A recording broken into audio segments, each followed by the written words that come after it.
అందరికీ నమస్కారం అండి. నేను మీ సుధా మాదిరి.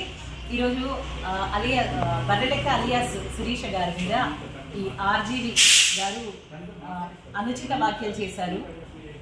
అలా చేయడం అనేది చాలా తప్పు. ఒక బాధ్యతాయుతమైన డైరెక్టర్ అయి ఉండి సొసైటీలో, కానీ ఆ అమ్మాయి తన స్వయం దృష్టితో ముందుకు వచ్చింది. ప్రపంచమంతా ఇప్పుడు ఆమెను గుర్తిస్తుంది. కానీ ఇలా మన దేశంలో ఇలా మన వాళ్ళే ఇలా మాట్లాడడం అనేది చాలా అసభ్యకరమైన విషయము. దీనిని మేము ఖండిస్తున్నాము. దీనిని ఖండిస్తూ మన యొక్క రాజేష్ గారు, తర్వాత అన్వర్ గారు ఈ యొక్క మన వరంగల్లో కేసు పెట్టడానికి వచ్చారు. రవికుమార్ గారు కేసు పెట్టడానికి వచ్చారు. సో ఇట్లాంటివి మహిళల మీద ఇంకా మీదట కూడా జరగకూడదు. సో ఇట్లాంటి వాటికి మేము కూడా స్వాగతిస్తున్నాము. మేము కూడా ఇక మీదట కూడా మేము మహిళల మీద విషయాలలో మేము కూడా ముందుకు వస్తాము. ఇప్పుడు రవికుమార్ గారు మనం తెలుసుకుందాము ఆయన మాటలు. మీరందరూ దాదాపు సిరీస్ అలియాస్ బర్రెలెక్కను సోషల్ మీడియాలోనే చూశారు. నేను పర్సనల్గా వెళ్ళాను. అక్కడికి బర్రెలెక్క కాన్స్టిట్యున్సీకి వెళ్ళాను. నేను అక్కడ పరిస్థితులను అధ్యయనం చేశాము. వాస్తవం ఒక దళిత బిడ్డ అమ్మాయి స్వయం కృషితోనే ఎదుగుతున్నది. ప్రపంచ స్థాయి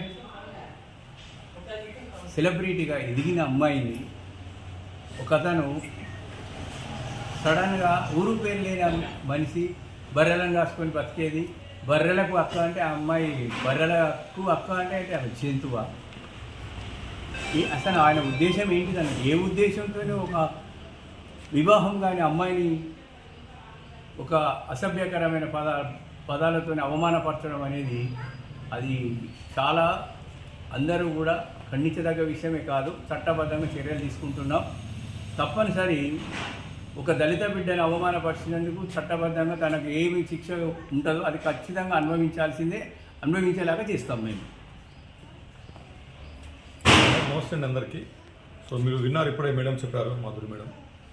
ఆర్జీవి గారు చేసినటువంటి ఆ ఊరు పేరు లేని ఆవిడ అని మాట్లాడిన మాటల్ని మేము చాలా తీవ్రంగా ఖండిస్తున్నాం.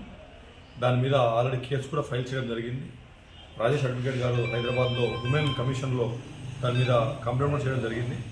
మేము ముఖ్యంగా కోరుకున్నది ఒకటి, ఈ సామాన్య ప్రజలు ముఖ్యంగా మహిళలు ముందుకు వచ్చి ఈ సమాజం పట్ల లేదంటే ఈ రాజకీయాల పట్ల కావచ్చు, ఏ రంగంలో అయినా సరే వాళ్ళు ముందుకు వచ్చి మేము పని చేస్తాం, మేము మాట్లాడతాం, మేము పోరాడతామని చెప్పి ముందుకు వచ్చినప్పుడు వాళ్ళని స్వాగతించాలి, వాళ్ళని ఇన్స్పిరేషన్గా చూపించాలి సమాజానికి. అలా కాకుండా ఊరు పేర్లు అయిన ఆవిడ అని చెప్పి చాలా చులకనగా మాట్లాడడం అనేది మేము దాన్ని చాలా సీరియస్గా తీసుకుంటున్నాం.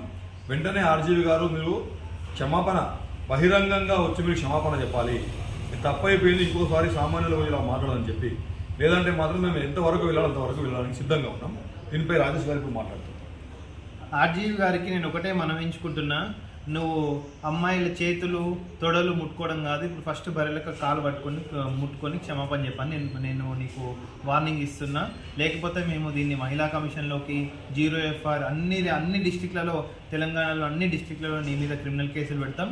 నువ్వు కోర్టులో వదిలేక నీకు ఒకసారి మన చట్టం రుచి కూడా చూపిస్తాను మనవి చేసుకుంటున్నా.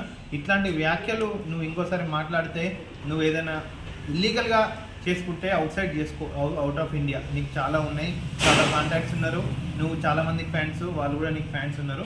పర్లేదు, మేము నీ ఇంటర్నల్ జోలికి రావట్లేదు. ఎప్పుడైతే ఉమెన్ రిజర్వేషన్ బిల్ 2023 పాస్ అయిందో మన మహిళల్ని ఎంకరేజ్ చేసేది పోయి ఇట్లా మహిళలను డిస్కరేజ్ చేస్తే ఫ్యూచర్లో మహిళలు ముందుకు రాదు, ఎస్పెషల్లీ పాలిటిక్స్లో కానీ, సినిమా రంగంలో కానీ, స్పోర్ట్స్లో కానీ. సో ఇట్లాంటి వ్యాఖ్యలు ఇప్పటికైనా మానుకోవాలని ఆశిస్తున్నాను. ఇట్లో మీ రాజేష్ కుమార్, హైకోర్టు అడ్వకేట్.